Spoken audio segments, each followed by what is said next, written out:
मो प्रिय माने आज विशेष दिवस अटे। यही रविवार को पाम संडे बोली कहा जाए। होसाना शब्द ईश्वर गौरवार्थे व्यवहार करा जाय थाए। मु आशा करुच्ची आपण माने आज दिन में कौन सब घटी निश्चय आपण मानकर ज्ञात थिबो। ठीक यही दिन में प्रभु जीशु ख्रीष्ट गध उपरे आसी जेरुसालेम रे प्रवेश करिवार आमे माने देखिबाकू पाओ। ताहांकु जेते लोक माने अनाइले समस्ते खर्जूर वृक्ष धरी सही परी परमेश्वर पुत्र नाम रे होसाना शब्द कही प्रभु को गौरव देते। प्रभु जीशु ख्रीष्ट को से अत्यधिक प्रशंसा गौरव प्रदान कर एक भव्य भाव में से स्वागत कर आम मैंने देखा पाओ। ता पर्वर समय थिला। अन्य स्थान मान आसवा लोक मैंने जीशु को अनाई देखी बहुत आश्चर्य भाव कहले ए निश्चय ख्रीष्ट अटंती ईश्वर पुत्र अटंती। पुणी किछि कहले ए भाववादी अटंती। पुणी अनेक प्रकार मतामत समुद्र रखिले।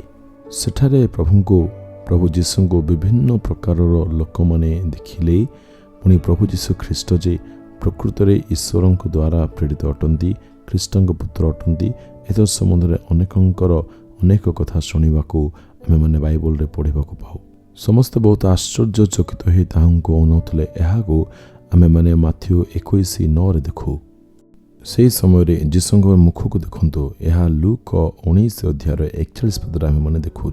लोक मैंने प्रभु जीशु को तो प्रशंसा करुले, किंतु प्रभु जीशु से प्रशंसा को देखि आनंदित न होई बरं से अवस्था को देखि से क्रंदन कले बोली आमे माने ठारे पढ़ुछु। प्रभु लोक मैंने जो महान जो बड़ समस्या विनाश से ही नगर को आसला प्रभु जीशु देखि कांदिले। से अत्यधिक चिंता करते से लक्ष लक्ष आत्मा निमंते आमे माने जे केउ विषय निमंते रोदन करूछु, केउ विषय निमंते खुशी हेउछु।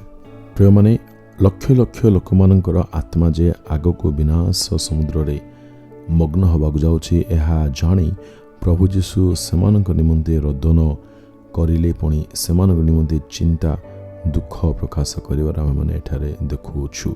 आमे माने कोन एही विषय निमंते आज चिंतित अटु। कहीं ना कहीं आमे माने मध्य एहाको पर्व भावरे ग्रहण करी आनंद उत्सव करिथाउ।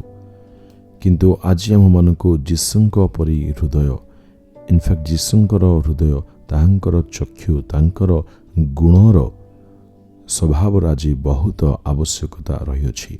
आम चारिपाखरे थिबा लोक मानकर जीवन को, सेमानकर स्वभाव को, गुण को, चरित्र को, हृदय को जदि आमे माने भितर करी देखिबा, अंतररू जदि ध्यान करिबा, चिंता करिबा, आमे माने मध्य जीशुंक परी सेमानक आगामी विनाश निमंते रोदन करिबाकू लागिबा, चिंता करिबा किपरि सेमानक जीवन अनंत नरकर विनाशरू, अनंत अग्निमय हृदयरू अनंत जीवन पाइबार से वंचित हे, पुणी नरकर विनष्ट हे।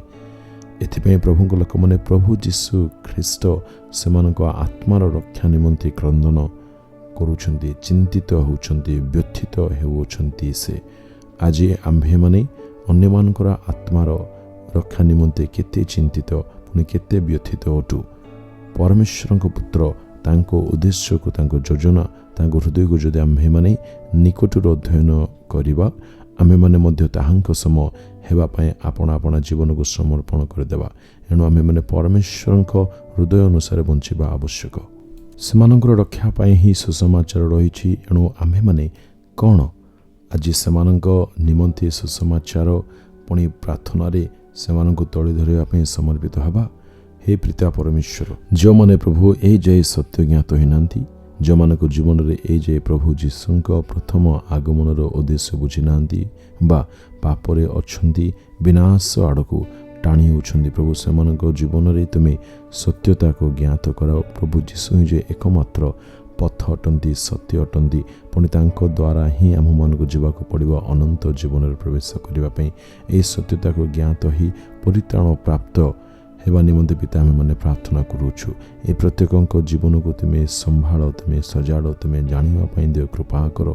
प्रभु आम मानक जीवन अन्य मानकर आशीर्वादर कारण प्रभु जीशुंक परि आम मानक हृदय बोझ दियो। आम मानक मनर वेदना केवल अन्य मानकर परित्राणर कारण तुमे प्रार्थना शुणुछ। धन्यवाद पिता। प्रभु जीशुंक नाम रे ए प्रार्थना मागुछि पिता। आमेन आमेन।